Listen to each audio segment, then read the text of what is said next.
Alexander Pope a dit un jour que la réputation, c'est la vie que les personnes imaginent que tu as, que tu es en train de vivre. Et c'est une vérité triste aujourd'hui, plutôt avec les réseaux sociaux, les médias sociaux. Tu vois qu'il y a pas mal d'adolescents, et parfois pas que les adolescents, aussi des adultes de plus de 40 ans qui sont en train de montrer à tout le monde, avec des belles photos, des belles vidéos, des belles images, de beaux vidéos, que voilà, ils sont en train de vivre le rêve. Mais une fois que tu rencontres cette personne dans la vie réelle, tu vois que la personne utilise des filtres. Peut-être elle a 20 ans plus de l'âge qu'elle fait sembler dans les médias sociaux. Et c'est un peu agaçant, on va dire. Ou en même temps, tu vois que c'est une personne qui a le cœur brisé, qui est triste, malgré qu'elle est toujours souriante dans les images. Et c'est une dictature, c'est la dictature de la réputation.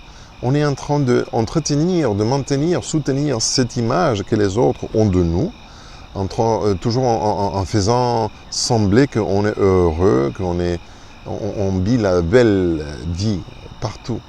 Mais nous ne pouvons pas toujours tenir le coup, toujours entretenir le même rythme.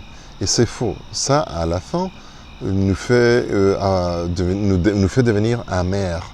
Il y a une amertume cachée derrière. Alors, aujourd'hui, plutôt, ça c'est vérité. Et c'est triste de reconnaître ça. Mais sache qu'il y a un texte dans la Bible, dans Matthieu 7, qui dit « Par ses fruits, vous le connaîtrez ». Et on parle toujours que nous allons connaître les autres par rapport à ces fruits. Ce qu'ils font va nous montrer qui ils sont. Mais si tu prends toutes les conséquences et toutes les implications de ces versets, ça veut dire que nous devons aussi donner des vrais fruits, des fruits authentiques et pas essayer de porter des fruits qui ne nous appartiennent pas à notre nature. Pas parce que les autres nous dictent qu'est-ce que nous devons faire, parce que ça c'est la réalité, la dictature de la réputation en ligne aujourd'hui. Alors réfléchis, qu'est-ce que tu fais chaque jour? Quelle est la vie que tu mènes, que tu es en train de vivre?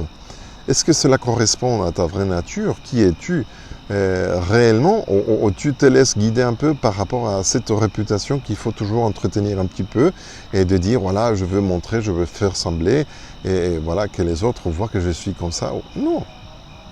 Alors, ne te laisse pas dicter qu'est-ce que tu dois faire, qu'est-ce que tu dois montrer, quels sont les fruits que tu dois porter. Sois authentique, sois tu-même. Fais les choses que tu penses que tu dois faire. Bien sûr, qui te rend heureux, heureuse, mais en même temps qui rend service aux autres, qui partagent le bonheur avec les autres. Mais sois authentique. Pas parce qu'il faut tenir ou entretenir cette image que les autres ont de toi. Alors je t'en prie de relire ce que Dieu a pour toi, de voir qu'est-ce que tu aimes vraiment faire et de t'impliquer dans ta réalité et que les autres, le jour qui te rencontrent, qui te font connaissance, ils puissent dire « Ah voilà, maintenant je vois qu'il y a une congruence, il y a vraiment une correspondance entre la personne réelle et la réputation, l'idée que j'avais de cette personne. » Ça n'a aucune valeur. Autrement dit, ça a encore valeur dans le sens qu'on ne peut pas les payer. C'est le meilleur qu'on peut faire.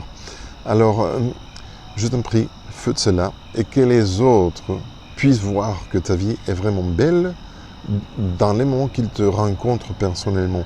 Pas parce que tu fais sembler la vie que les autres pensent que tu dois mener. C'est absolument différent. Sois authentique, je t'en prie.